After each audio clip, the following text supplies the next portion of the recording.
Good evening guys, मैं पूजा आप सभी का स्वागत करती हूँ राम आईएएस में। तो कैसे आप सभी लोग, आई होप एकदम बढ़िया होंगे। तो शुरू करते हैं आज की क्लास। और ये जो हमारी आज की क्लास है, तो इसमें हम रीतिकाल से संबंधित आपकी जो चीज़ें हैं, जो कवि है रीतिकाल से संबंधित, उनके बारे में आज हम पढ़ने वाले हैं। इसके पहले वाला जो लेक्चर था उसमें हमने भक्ति काल से संबंधित जो क्वेश्चन आपके एग्जाम में आई हुई हैं, प्रीवियस ईयर में जो आपके क्वेश्चन पूछे गए हैं और जिनकी संभावना है इस साल पूछने की, तो उनके बारे में हमने डिस्कस किया था। जब हमने सिलेबस की बात करी थी, तो सिलेबस में हमने नेट जेआरएफ के अंतर्गत देखा था कि कौन कौन से आपके टॉपिक आते हैं, आपको कहाँ से क्या क्या चीज़ें पढ़नी है। तो इन सारी चीज़ों के बारे में हमने बात करी थी। तो ये हमने सिलेबस में आप देखा था कि 10 यूनिट होते हैं जो आपका हिंदी साहित्य का पेपर होता है, जो आपका सब्जेक्ट से पेपर होता है सेकंड पेपर। तो उसमें हमने देखा था कि 10 यूनिट होते हैं। 10 यूनिट में जो आपकी पहली यूनिट है, पहली यूनिट के अंतर्गत जो जो टॉपिक है, तो उनके बारे में हमने ऑलरेडी बात कर ली है। और उनसे संबंधित जो आपके प्रश्न बनते हैं एग्जाम में, तो उनके बारे में भी है, उनके बारे में भी हमने बात करी है। तो चलिए शुरू करते हैं। सबसे पहले यहाँ पर अगर हम रीतिकाल के बारे में पढ़ते हैं, रीतिकाल के बारे में अगर हम देखते हैं, तो सबसे पहले हमारे दिमाग में क्वेश्चन आता है कि रीतिकाल को रीतिकाल क्यों कहा जाता है। तो सबसे पहले अगर हम इसकी बात करें, रीतिकाल के बारे में अगर हम पढ़ते हैं, तो ये हमारे दिमाग में सवाल आता है कि रीतिकाल को रीतिकाल ही क्यों कहा जाता है, इसे कोई और नाम से भी जाना जा सकता था। तो अगर हम इसकी बात करें, तो हिंदी साहित्य का उत्तर मध्यकाल, इसका जो टाइम पीरियड है 1643 से 1842 ईस्वी तक लगभग, जिसमें सामान्य रूप से श्रृंगार परक लक्षण ग्रंथों की रचना हुई है, जिसे रीतिकाल कहा गया है। या फिर हम कह सकते हैं कि ये जो यहाँ पर रीतिकाल श्रृंगार परक और लक्षणों ग्रंथों की जहाँ पर रचना हुई है, तो इसे क्या कहते हैं, इसे रीतिकाल कहते हैं। अब ये जो श्रृंगार परक और लक्षण ग्रंथों की ये जो रचना है, अब हम आगे एक एक करके देखेंगे। इसके साथ साथ कई कवि भी आए हुए हैं, तो इनके बारे में भी हम बात करेंगे। तो सबसे पहले हम यहाँ पर देखते हैं रीतिकाल के बारे में कि नामकरण की दृष्टि से रीतिकाल को जो है किन किन नामों से जानते हैं। तो जैसे हमने आदिकाल के बारे में बात करी थी, तो आदिकाल में जो है, आदिकाल का नामकरण भी जो है विद्वानों ने अनेक तरीके से, यानी कि अपने अपने हिसाब से रखा है। यानी कि हम ये कह सकते हैं कि जैसे आदिकाल में हमने बात करी थी कि विद्वानों में आदिकाल का नामकरण की दृष्टि से जो है विद्वानों में मतभेद था, इसी प्रकार से रीतिकाल में भी जो है नामकरण की दृष्टि से विद्वानों में मतभेद है। अब हम यहाँ पर अगर बात करें रीतिकाल को, तो मिश्र बंधुओं ने जो है अलंकृत काल कहा है रीतिकाल को। आचार्य रामचंद्र शुक्ल ने जो है रीतिकाल कहा है। इनके अनुसार हम देखेंगे रीतिकाल के बारे में। आगे हम देखें, डॉक्टर राम कुमार वर्मा ने जो है रीतिकाल को कलाकाल कहा है। और डॉक्टर रामाशंकर शुक्ल प्रसाद ने जो है रीतिकाल को कलाकाल कहा है। और पंडित विश्वनाथ प्रसाद मिश्र ने जो है रीतिकाल को श्रृंगार काल कहा है। तो हमें यहाँ पर हमारा जो मेन फोकस रहेगा, हम यहाँ पर देखेंगे आचार्य रामचंद्र शुक्ल के अनुसार रीतिकाल को। तो सबसे पहले हम यहाँ पर देखते हैं रीतिकाल के उदय के कारणों के बारे में। आखिर रीतिकाल का उदय क्यों हुआ, इसके क्या कारण थे, रीतिकाल के उदय के कारण क्या थे, इसके बारे में हम बात करते हैं। तो यहाँ पर अगर हम आचार्य रामचंद्र शुक्ल के अनुसार बात करते हैं, तो इन्होंने कहा है कि अपने आश्रयदाताओं की रुचि के कारण रीतिकालीन साहित्य का उदय हुआ। ये कौन कहते हैं, ये आचार्य रामचंद्र शुक्ल कहते हैं। वहीं आचार्य हजारी प्रसाद द्विवेदी कहते हैं कि संस्कृत साहित्य के लक्षण ग्रंथों से प्रेरित होकर के विधि साहित्य लिखा गया। ये कौन कहते हैं, ये आचार्य हजारी प्रसाद द्विवेदी कहते हैं। वहीं हम डॉक्टर नगेंद्र की बात करें, तो दरबारी संस्कृति होने के कारण कभी हताश और निराश हो गए थे, अतः अपनी निराशा को दूर करने के लिए रीति साहित्य का उदय हुआ। ये कौन कहते हैं, ये डॉक्टर नगेंद्र कहते हैं। तो ये रही यहाँ पर रीतिकाल के उदय के कारण।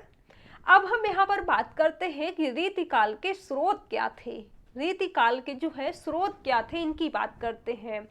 तो रीतिकालीन साहित्यों के स्रोत जो हैं वो 3 वर्गों से विभाजित हैं, 3 वर्गों में जो है विभाजित है। पहला जो है देश के विभिन्न पुस्तकालय से जो है रीतिकाल के स्रोत इकट्ठा किए गए हैं, और सेकंड जो है वो वैयक्तिक पुस्तकालय, यानी कि कुछ जो स्रोत है रीतिकाल के वो वैयक्तिक पुस्तकालय से इकट्ठा किए गए हैं, और कुछ स्रोत जो है वो प्राचीन एवं नवीन प्रकाशन एवं संस्थाओं से इकट्ठा किए गए हैं।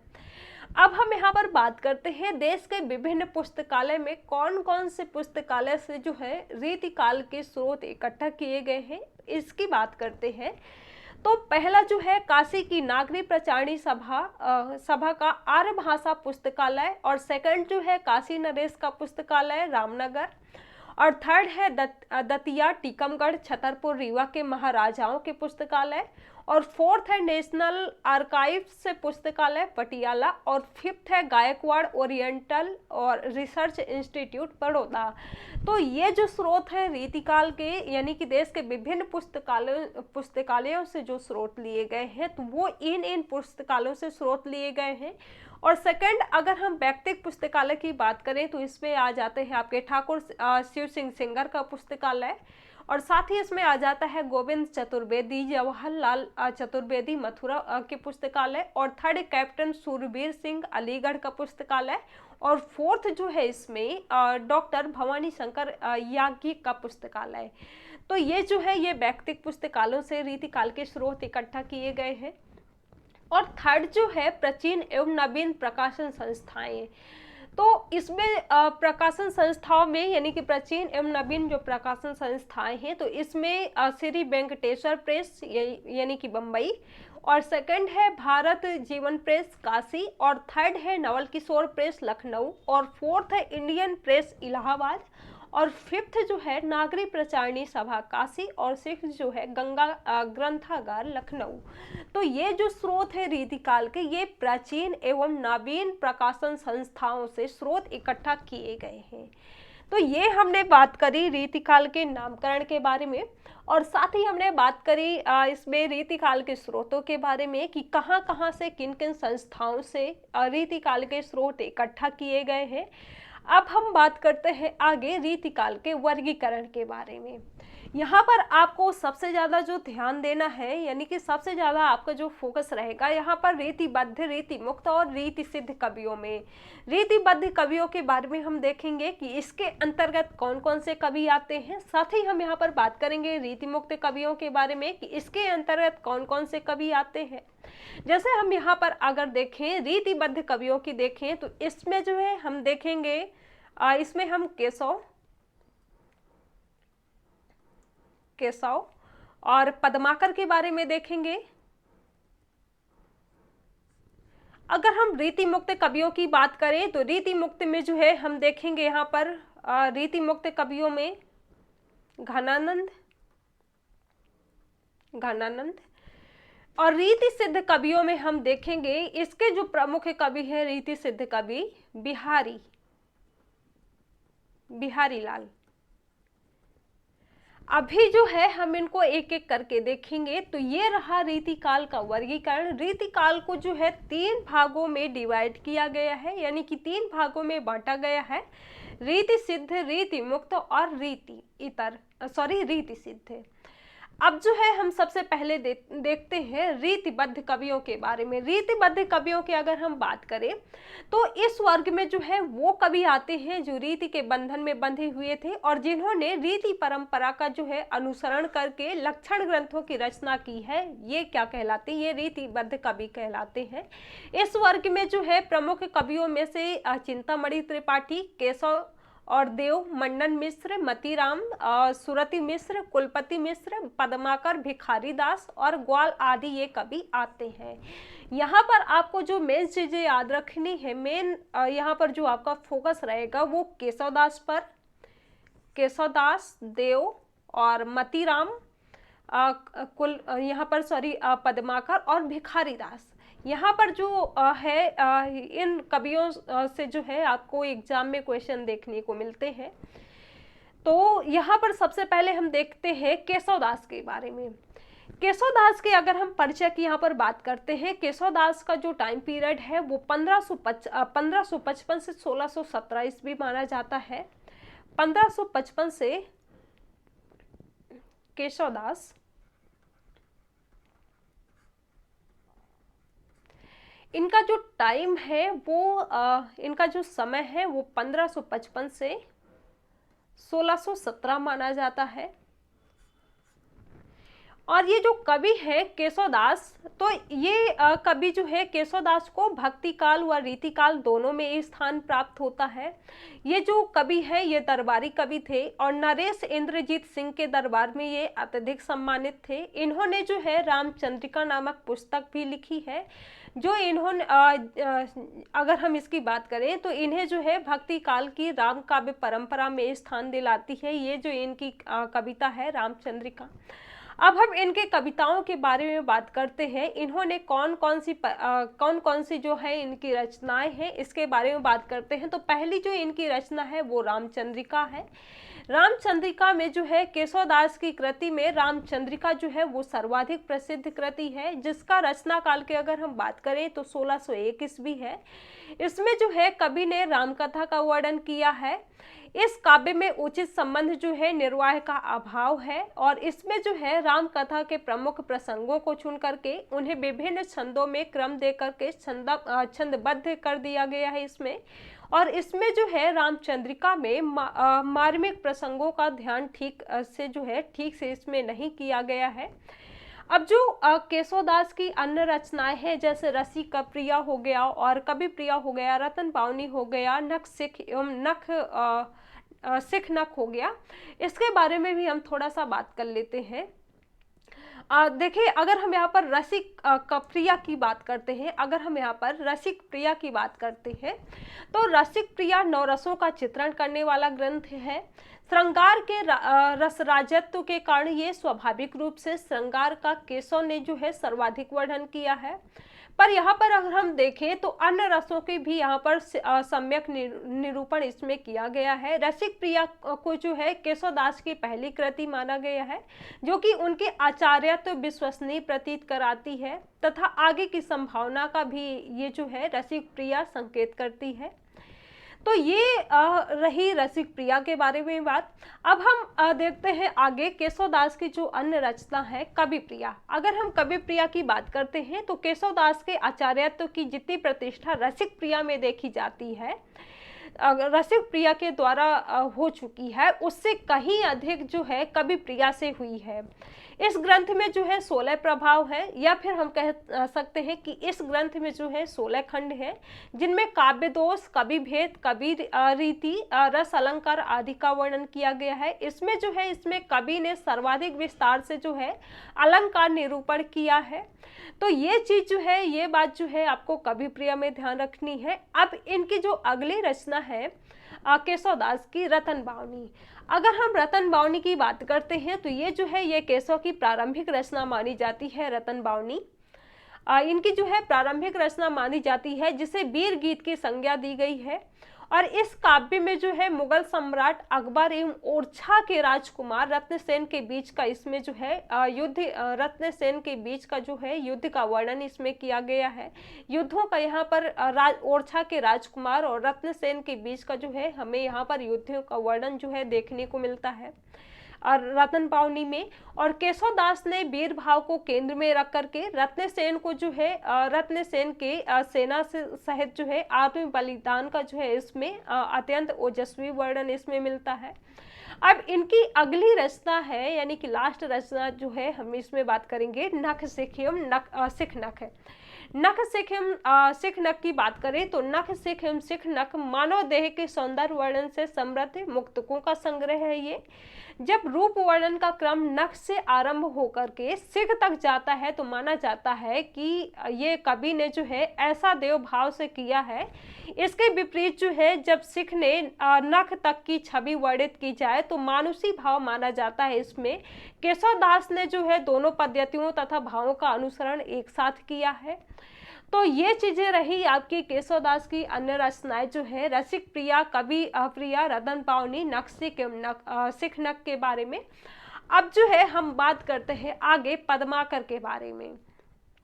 पद्माकर की अगर हम बात करें तो इनका जो टाइम पीरियड है वो 1753 से 1833 माना जाता है। इनका जो समय है वो 1753 से 1833 माना जाता है। और पद्माकर जो है रीतिकाल के अंतिम दौर के कवि माने जाते हैं। इन्होंने लगभग जो है 10 दरबारों से राजाश्रय प्राप्त किया है, जिसमें प्रमुख थे जैसे गोसाई अनूपगिरी तथा महाराज भीम सिंह। इनकी लगभग 11 कृतियों का उल्लेख मिलता है, जिसमें से अगर हम यहाँ पर बात करें तो जगत विनोद, पद्माभरण, गंगा लहरी, इसमें जो है इन 11 रचनाएं जो है, इनकी 11 कृतियां जो है पद्माकर की, तो ये जो 3 इनकी कृतियां हैं ये इसमें जो है प्रमुख मानी जाती हैं। इन्होंने जो है राज प्रशंसा, श्रृंगार व रीति तथा भक्ति आदि विषयों पर जो है इन्होंने रचनाएं की हैं। इनकी मूल प्रतिभा जो है वो श्रृंगार व रीति विवेचन में दिखती है। पद्माकर के मुख्य श्रृंगारों की बात करें तो पद्माकर जो है मुख्यतः श्रृंगार के कवि हैं। इनका श्रृंगार जो है वो सामान्य रूप से रीतिकालीन वैभव व विलास के भीतर देह प्रेम के उत्सव को जो है ये चित्रित करता है। पद्माकर ने इसके अंतर्गत जो है नायिका के अंगों की शोभा, विलास, भोग आदि का चित्रण किया है। पद्माकर के संयोग श्रृंगार वर्णन में नायिका के अंतर्मन, शारीरिक मानसिक आकांक्षा, अभिसार आदि की का जो है यहाँ पर सुंदर वर्णन देखने को मिलता है। श्रृंगार की निम्नलिखित प्रसंगों में उन्होंने जो है विलास के सारे उपादानों को इकट्ठा कर दिया है। तो ये चीजें जो है ये रही पद्माकर के बारे में। अब जो है हम आगे बात करते हैं, इनकी एक पंक्ति है पद्माकर की, गुलगुली गिल में गलीचा है, गुनीचर है चांदनी है, चिक है चिरागन की माला है, कहे पद्माकर जो गजक गिजा है, सजी है, सेज है, सुराही है, सुरा है और प्याला है। ये इनकी एक कह सकते हैं कि प्रसिद्ध इनकी एक पंक्ति है। इसमें जो है इनके श्रृंगार वर्णन में जो है संयोग वियोग के प्रसंग प्रायः ऋतुओं त्योहारों से जुड़े हुए हैं। जैसे कृष्ण राधा से संबंधित निम्नलिखित पद जो है वो होली के त्योहार का जीवंत चित्रण करते हैं। तो ये चीजें जो है ये आपको पद्माकर के बारे में याद रखनी है। अब इनकी पद्माकर की जो कुछ प्रमुख कृतियां हैं या फिर हम कह सकते हैं इनकी कुछ प्रमुख रचनाएं हैं, उनकी बात करते हैं। हम थोड़ा सा देखते हैं इनको संक्षेप में। पहली इनको जो कृति है, पहली इनकी जो रचना है वो जगत विनोद है। जगत विनोद की अगर हम बात करते हैं तो जगत विनोद पद्माकर की सर्वश्रेष्ठ काव्य कृति मानी जाती है। इनकी जो है ये सर्वश्रेष्ठ काव्य कृति मानी जाती है। और पद्माकर ने जो है जयपुर नरेश राजा जय सिंह के आश्रय में जो है इस ग्रंथ की रचना की है। यह नवरस निरूपण लक्षण ग्रंथ है। इसमें परंपरागत ढंग पर जो है 9 रसों के लक्षण उदाहरण प्रस्तुत किए गए हैं। किंतु अगर हम इस पे बात करें तो श्रृंगार रस का ही जो है इसमें विस्तृत विवेचन देखने को मिलता है। और इसकी जो श्रेष्ठता है वो इसकी जो है इसमें इसकी श्रेष्ठता प्रतिपादित की गई है। श्रृंगार रस का जो है रस राजत्व सिद्ध करने के लिए पद्माकर ने जो है उसके संयोग पक्ष और वियोग पक्ष पर जो है वियोग पक्ष को जो है यहाँ पर वर्णन इसमें देखने को मिलता है। तो ये चीज़ें जो है वो आपको जगत विनोद पर ध्यान रखनी है। अब हम इनकी जो अगली रचना है पद्माकर की, पद्माभरण। पद्माभरण की अगर हम बात करें तो पद्माकर ने अलंकार विवेचन एवं अलंकार शिक्षण के लिए इसकी रचना की है। अगली इनकी रचना है, इनकी थर्ड इनकी रचना है हिम्मत बहादुर बिरुदावली। हिम्मत बहादुर बिरुदावली की अगर हम यहाँ पर बात करते हैं तो यह जो है ये बीर रस प्रधान रचना है। इसमें कवि ने अपने आश्रयदाता अनूपगिरी हिम्मत बहादुर के 3 युद्धों का जो है इसमें अतिशयोक्तिपूर्ण इसमें वर्णन जो है देखने को मिलता है। अब इनकी जो अगला जो रीतिबद्ध कवियों की अगर हम बात करें, अन्य जो इसमें रीतिबद्ध कवि हैं तो जैसे देव और भूषण, रीतिबद्ध कवियों की जो है रीतिबद्ध काव्यधारा के 2 अन्य कवि हैं देव और भूषण।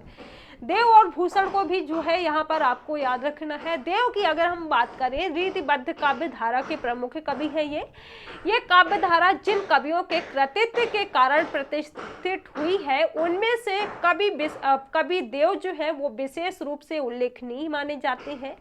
दरबारी अभिरुचि से बंधे होने के कारण इनकी जो कविता है, इनकी कविता में जीवन के विविध दृश्य नहीं मिलते हैं देखने को, किंतु प्रेम और सौंदर्य के में जो है उन्होंने मार्मिक चित्र प्रस्तुत किए हैं। स्वभाव से रसिक होने के कारण इनके काव्य में जो है गंभीर श्रृंगारिकता, रसिकता की तरलता जो है इसमें, रसिकता की तरलता तथा प्रेम की जो है इसमें देव में जो है निष्ठा विद्यमान है। निष्ठा इसमें जो है इसमें श्रृंगारिकता, रसिक प्रिया की जो है इसमें प्रेम की निष्ठा इसमें देखने को मिलती है।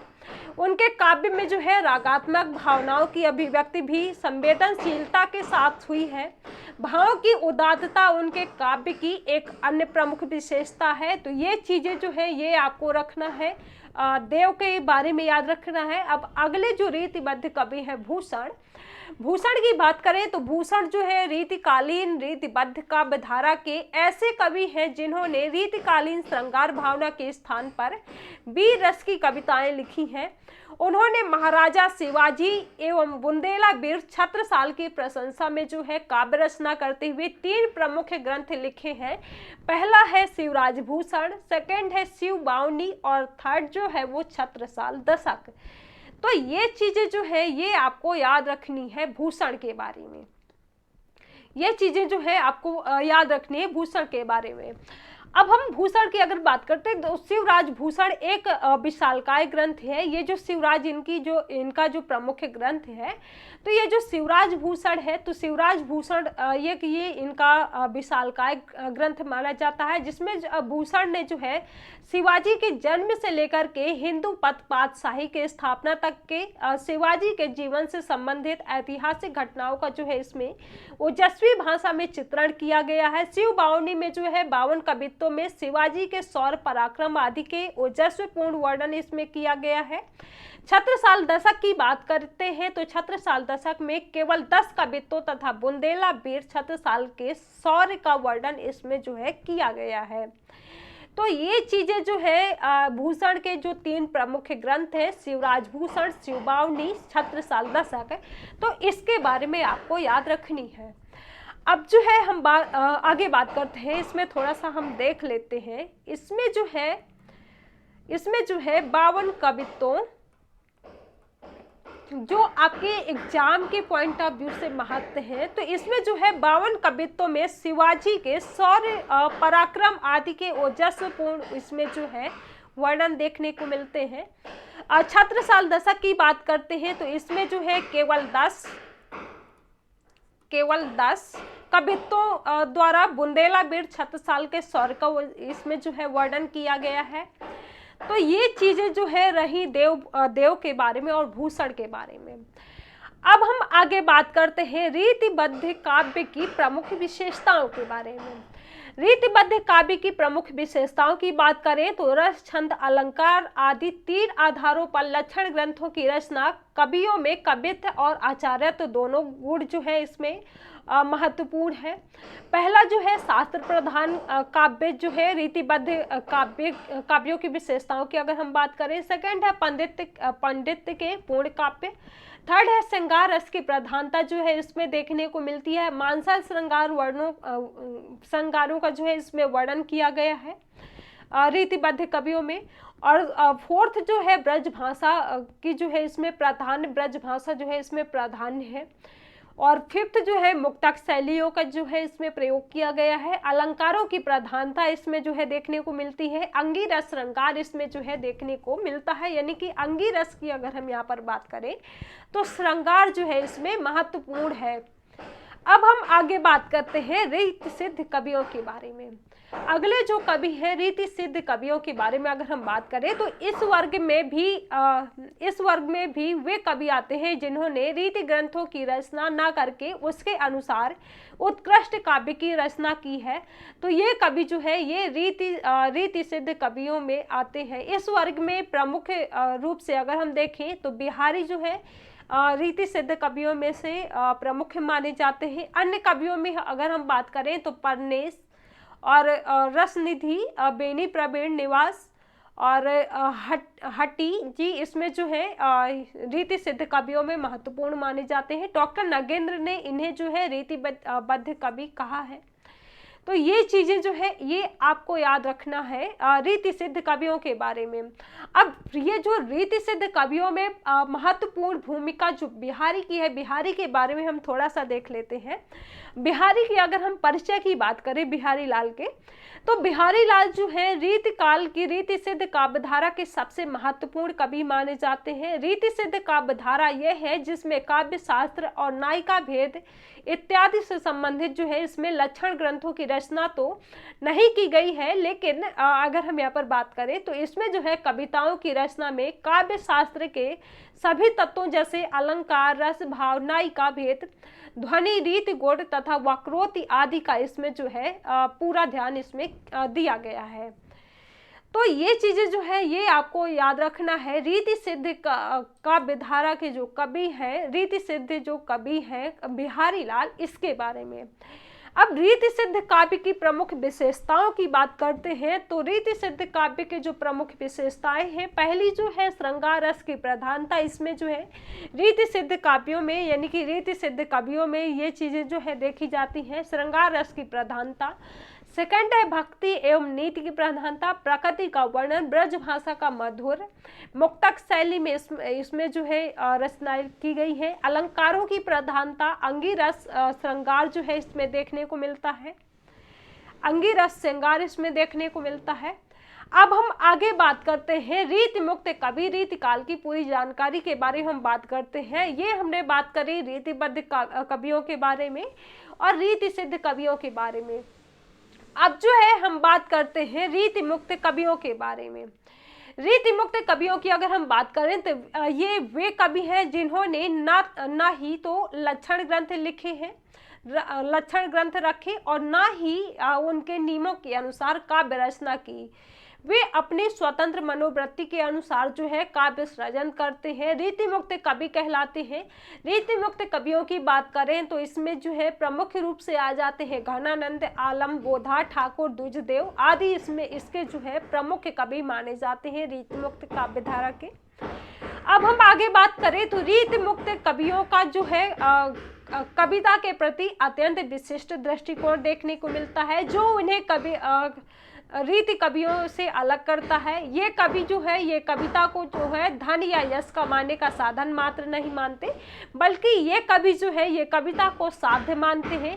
उदाहरण में जैसे हम देखें घनानंद की अगर हम बात करें तो घनानंद कविता के प्रति दायित्व बोध रखने वाले सजग रचनाकार माने जाते हैं रीति मुक्त कवियों में, और जो अपने द्वारा कविता के निर्माण की नहीं, कविताओं के द्वारा अपने व्यक्तित्व के निर्माण की बात करते हैं। इनकी एक प्रसिद्ध पंक्ति है, लोग है लागी कवित बनावत, मोहि तो मेरे कवित बनावत। ये इनकी जो है प्रसिद्ध इनकी कहावत है। अब जो है हम आगे बात करते हैं रीति इतर की। रीति इतर की हम बात करते हैं। घनानंद के बारे में हमने बात करी, इसके हम थोड़ा सा टाइम पीरियड की बात कर लेते हैं, हो सकता है कभी एग्जाम में पूछ भी सकता है। तो इसके अगर हम टाइम पीरियड की बात करें, इसमें जो है आपको रीति मुक्त जो कवि हैं इसमें घनानंद मुख्य रूप से आपको याद रखना है। घनानंद के टाइम पीरियड की बात करें तो इनका जो समय है वो 1673 से 1761 माना जाता है। रीति मुक्त काव्यधारा में घनानंद का स्थान जो है वो सर्वोच्च है, यानी कि मुख्य रूप से है इनका। वे हिंदी साहित्य में प्रेम की पीर के कवि के रूप में माने जाते हैं। हिंदी साहित्य में ये आपको याद रखना है। घनानंद के बारे में आपको जो है यहाँ से जरूर क्वेश्चन पूछा जा सकता है कि प्रेम की पीर के कवि कौन है। तो यहाँ पर आपको याद रखना है कि हिंदी साहित्य में अगर हम बात करें तो प्रेम के पीर के कवि जो है कौन है, घनानंद है। घनानंद मुगल बादशाह मोहम्मद के मीर मुंशी थे।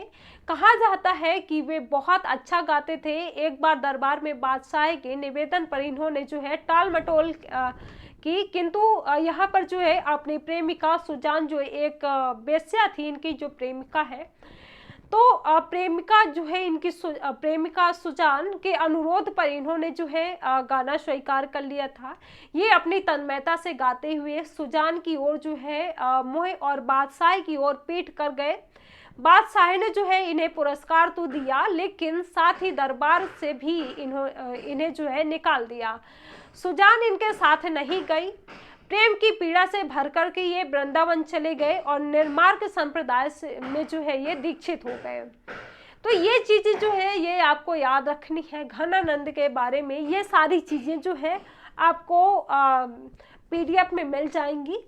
तो पीडीएफ जो है हमारे राम आईएएस ऐप पे जो है हिंदी साहित्य की और मतलब जितने भी आपके सब्जेक्ट हैं अलग अलग टीचरों के द्वारा हमारे राम आईएएस यूट्यूब चैनल में और राम आईएएस ऐप में जो है अलग अलग टीचरों के द्वारा अलग अलग सब्जेक्ट की जो है आपकी क्लासेस चल रही हैं। सारी क्लासेस जो है और सारी क्लासेस की पीडीएफ आपको राम आईएएस ऐप पे मिल जाएंगी। तो वहाँ से जो है जा कर के आप चेक कर सकते हैं, डाउनलोड कर सकते हैं।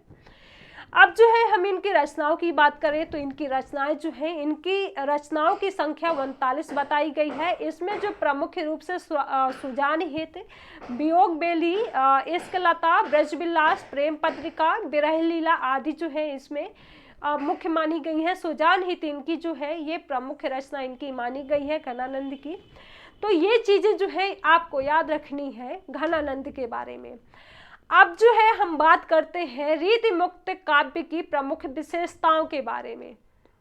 रीति मुक्त काव्य की प्रमुख विशेषताओं की अगर हम बात करें तो रीति मुक्त काव्य अनुभूति प्रवण, आत्म प्रधान एवं व्यक्ति परक काव्य है। इन कवियों का जो है प्रेम, एकांतिक, अनन्यता, तन्मयता आदि संपूर्ण भावों से जो है ओतप्रेत है। इस काव्य की मूल संवेदनाओं की अगर हम बात करें तो प्रेम है, जो वासनात्मक, मांसल और पंकिल न होकर के हृदय की अनुभूति और उदात्त भावना जो है इसमें उदात्त भावनाओं पर जो है आधारित है।